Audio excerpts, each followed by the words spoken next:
எல்லா இந்த ஆட்களையும் பார்த்தாலும் கிறிஸ்டின் ஆட்களும் பார்த்தாலும் முகம் தெரிகிற போல இருப்பாங்க. ஆனால் முஸ்லீம் இதில் வந்து பெண்கள் ஃபுல்லும் மூடி இருக்காங்களே, யாருன்னு பக்கத்தில் இருக்கிற யாரு கூட தெரியாத நிலைமையில இருக்கு. அது என்ன காரணம்? சரி, முகத்தை மறைத்தல் சொல்றாங்க இல்லையா, முகத்தை மறைச்சிட்டு இருக்காங்கன்னு, அதுக்கு சில சம்பந்தம் இல்லை.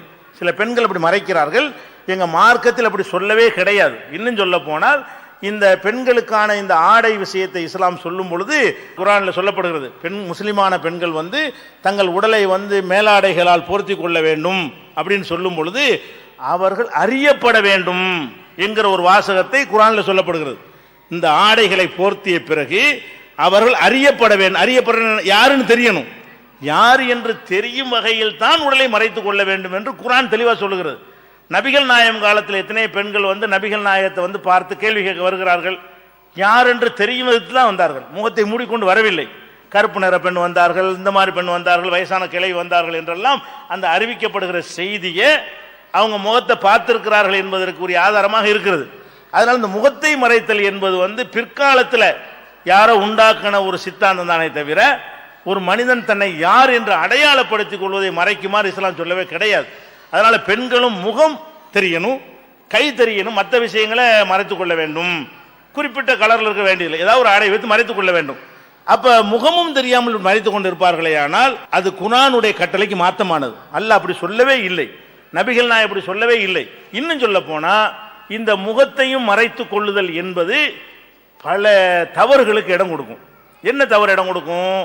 ஒரு தீவிரவாத செயல்ல, ஒரு திருட்டுல, ஒரு கெட்ட செயலில் ஈடுபடுறான்னு வைங்க, அவன் ஒரு ஆம்புலன்னு வச்சுக்கிறோம், அவனை இந்த மாதிரி போட்டுட்டு போனா யார் பார்க்க போறான்னு போய் அழகா திருட்டு வந்துடுவான்.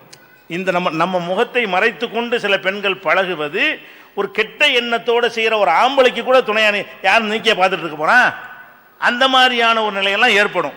அதே மாதிரி வந்து தவறான தொழில் செய்யக்கூடிய ஒரு நடிகை கோர்ட்டில் கூட்டு வந்தாங்க, விபச்சாரத்தில் தொழில் பண்ணான்னு கூட்டு வந்தாங்க, அவன் இந்த மாதிரி போட்டு வர்றான், யாரும் பார்த்து பேப்பர்காரன் படம் எடுக்கக்கூடாதுன்னு சொல்லி. அப்போ இந்த மாதிரி எல்லாம் புவனேஸ்வரிங்கிற பேரில் ஒரு நடிகையை கொண்டு வர்றாங்க கோர்ட்டுக்கு, அவன் இந்த மாதிரி போட்டுட்டு என்ன செய்யறா, முஸ்லீம் மாதிரி வந்து கோர்ட்டில் நின்று ஓடி போயிட்டான். அப்போ இது மாதிரியான காரியங்கள்லாம் வரும். அதே மாதிரி வந்து பேப்பரில் படித்தோம், ஒரு பெண்கள் கல்லூரிங்க காலையில் ஒருத்தன் நுழைஞ்சிருக்கான் பெண்கள் கல்லூரியில், இப்படி ராத்திரி வரைக்கும் சாயந்தரம் ஸ்கூல் காலேஜ் முடிகிற வரைக்கும் இருந்திருக்கிறான். சாயந்தரம் தான் கண்டுபிடிக்கிறாங்க, காலை இதை பார்த்து ஆம்பளை கால் மாதிரி இருக்குன்னு பார்த்தா ஆம்பளை. அப்போ இந்த பொம்பளை எல்லாம் பாத்ரூம் போகும்போது வெளியே எல்லாத்தையும் பார்த்துருப்பானே, அங்கேயே இருந்திருக்கிறான் பொம்பளை மாதிரியே, புர்கா போட்ட பொம்பளை மாதிரியே நடந்துகிட்டு இருந்திருக்கிறான். எப்போ கண்டுபிடிக்கப்படுது? காலையில் போனவன சாயந்தரம் பிடிக்கிறாங்க. எதனால இது எது வழிவகுத்தது? நம்ம இப்படி முகத்தை மறைத்து மார்க்கம் சில பேர் மறைக்கிறார்கள், நம்மளை மிஸ்யூஸ் பண்ணுறானே. இந்த மாதிரி ஒருத்தன் நுழைஞ்சி வந்து ஒரு ஆம்பளை கூட இப்படி செஞ்சுட்டு போயிடுவானே, இது நல்லதா? இது இஸ்லாத்தில் உள்ளதா? ஒரு ஆள் யாருன்னு தெரிஞ்சா தானே நல்லது.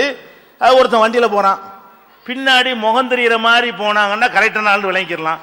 முகம் தெரியாமல் போனால் யார் முண்டாட்டிக்கு நாங்கள் கூட்டிகிட்டு போகலாமே, ஏன் மட்டும் நீங்கள் நினச்சிக்கிறீங்கல்ல, முகம் தெரியாது இல்லைங்க. அப்போ இது வந்து முகம் தெரியாமல் இருந்தால் மிஸ்யூஸ் பண்ண வழி இருக்கா இல்லையா? இஸ்லாமும் இது தடுக்கிறது, நம்ம அறிவும் சொல்லுகிறது. இது உலகம் பூரா இஸ்லாத்துக்கு கெட்ட பேரை ஏற்படும். நாங்கள் முஸ்லீம் பெண்கள் மத்தியில் விழிப்புணர்வு ஏற்படுத்துகிறோம். அந்த மாதிரி பெண்கள் யாராவது வந்திருந்தீங்கன்னு சொன்னால் உங்கள் அட்ரஸை கொடுங்க. முகத்தை மறைக்க கூடாது என்பதற்குரிய குர்ஆன் வசனங்கள், அதுக்குரிய ஆதாரங்கள், அது சம்பந்தமாக நடந்த விவாத சீடிகள்லாம் உங்கள்கிட்ட தர்றோம். நீங்கள் பார்த்துட்டு மார்க்கத்தில் நீங்கள் என்ன செய்யுங்க, தெரிஞ்சு கொள்ளுங்கள். உங்களுக்கு உங்கள் தாய் தந்தையர்கள் பெண்கள் வந்திருக்கிறாங்க, சில பேர் அவங்க ஏன் வந்திருக்காங்கன்னா அவங்க மார்க்கத்தில் உள்ளது நினைச்சு செய்கிறாங்க, வேணும்னு செய்யலை. இஸ்லாத்தில் இப்படித்தான் இருக்கிறது என்று அவங்க தாய் தந்தையரோ கணவரோ சகோதரோ சொல்லியிருப்பார்கள். அவங்களுக்கு சரியானதை நாங்கள் புரிய வைத்து ஓரளவுக்கு மாற்றி கொண்டு வருகிறோம். இப்படி இது மாதிரி சபைக்கு வரக்கூடியவர்கள் நாங்கள் ஆதாரங்களை கொடுப்போம், அவங்களும் மாறுவார்கள். முகத்தை மறைக்கணும்னு இஸ்லாம் சொல்லவே கிடையாது, முகத்தை திறந்து வைக்கணும் என்று குர்ஆன் சொல்கிறது. அதனால வந்து அவங்க யார் என்று அறியப்படும் வகையில் தான் ஆடை அணியணும். குர்ஆனுடைய கட்டளை என்னன்னு கேட்டால் இன்னார்னு சொல்ற மாதிரி இருக்கணும். அது முகம் தெரிஞ்சான முடியும், முகத்தை மறைச்சா இன்னார்னு எப்படி சொல்லுவீங்க? அதனால முகத்தை மறைத்தல் வந்து இன்னும் சொல்ல போனால் பாரதியாரோட பாட்டில் படித்தார், தில்லி துருக்கர் செய்த வழக்கமடி பெண்ணின் முகமலர் திரையிட்டு மறைத்து வைத்தல். தில்லி துருக்கர் பண்ணி போயிட்டாங்க, இஸ்லாம் செய்யலத, அவர் கட்டம் சொல்லியிருக்காரு. செஞ்சது யாரு? தில்லி துருக்கர் செய்த வழக்கம் அப்படின்றாரு. தில்லியில் உள்ளவங்க செஞ்சு விட்டாங்க, இஸ்லாத்தில் இல்லைன்னு அவர் கூட ஒரு டைப்பை கரெக்டாக சொல்லியிருக்காரு. அதனால இஸ்லாத்துக்கு இது சம்பந்தம் கிடையாது, பிற்காலத்தில் உண்டாக்கின பழக்கம், அது மாற்றிக்கொள்ள வேண்டும். அப்படி யாராவது சரி நினைக்கக்கூடிய பெண்கள் இருந்தால், விளக்கம் கொடுக்க தேவைப்பட்ட பெண்கள் இருந்தால் ஒரு அட்ரஸ் கொடுங்க, உங்களுக்கு அவ்வளோ ஆவணங்களும் ஃப்ரீயாக இலவசமாக அதுக்குரிய சீடிகள், அதுக்குரிய ஆதாரங்கள், அதுக்குரிய பேப்பர் கட்டிங்கள் எல்லாம் உங்களுக்கு நாங்கள் அனுப்பி வைக்கிறோம்.